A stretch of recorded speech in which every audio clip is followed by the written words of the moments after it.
എല്ലാരും എന്നെ എടുക്കുവാണോ? എല്ലാരും ഊണൊക്കെ കഴിഞ്ഞു. ഭയങ്കര വെയിലും ചൂടുവാണേ. ഞാനിപ്പോൾ അമ്പലത്തിൽ ഇന്ന് കൃഷ്ണൻ അമ്പലത്തിൽ ഉത്സവമായിരുന്നു, അതിനുവേണ്ടി പോയേക്കുമായിരുന്നു.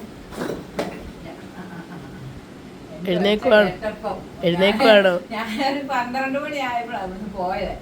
ഇവിടെ ആശാനെ ഉറക്കി കിടത്തിയിട്ടാണ് പോയത്. അതിനെ കൊണ്ട് പോകാൻ പറ്റത്തില്ല. ദേവൂര് പനിയായിട്ടിരിക്കുവായിരുന്നു. ദേവൂര് പനിയില്ല, ചുമയും ദേഹത്ത് വേദനയൊക്കെയാണ്.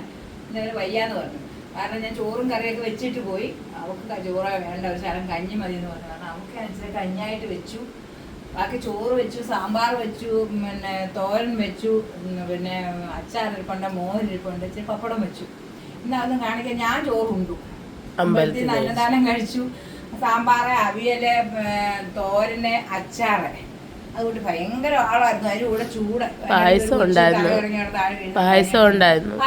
പ്രഥമനായിരുന്നു. ആദ്യം ചെന്ന ഉടനെ മറ്റേ കടുംപായസവും കിട്ടി, പാൽപ്പായസവും കിട്ടി. അത് കുടിച്ചിട്ടാണ് പിന്നെ ചോറുണ്ണാനായിട്ട് പോയത്. എന്തായാലും അമ്പലത്തിൽ പോയി നല്ല ഭയങ്കര ആളായിരുന്നു. കുട ഉണ്ടായിരുന്നു, മറ്റേ വലിയ കാവടി ഉണ്ടായിരുന്നു, കുറെ ആൾക്കാരുടെ കോലടി ഡാൻസും ഉണ്ടായിരുന്നു.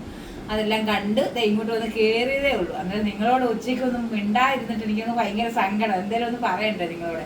എന്നിട്ട് ഒത്തിരി പേര് അവിടെ വെച്ച് കണ്ടവർ ചോദിച്ചു. ഇന്ന് ഉച്ചയ്ക്ക് ചോദിച്ചാൽ ചെന്നപ്പോഴേ അമ്പലത്തിലെ എണ്ണ എടുത്ത് തരുന്ന വിനോദ് ചെന്നപ്പോഴേ ചോദിച്ചു, ചേച്ചിയെ ഓടി വായോ പായസം കുടിക്കാമെന്ന്.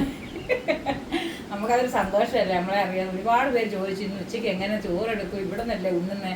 ഞാൻ പറഞ്ഞു ചോറ് കാണിക്കുന്നില്ലെന്നേ ഉള്ളൂ, ഞാൻ വിളമ്പൂന്ന് പറഞ്ഞു. അയ്യോ ഞങ്ങളുടെ ചെറുക്കൻ. അതുകൊണ്ട് എല്ലാവരും ഓടി വായോ ചോറിന്, അല്ലെങ്കിൽ ഇപ്പം കേശുകൊട്ടൻ കട്ടിലെ താഴെ പോകും.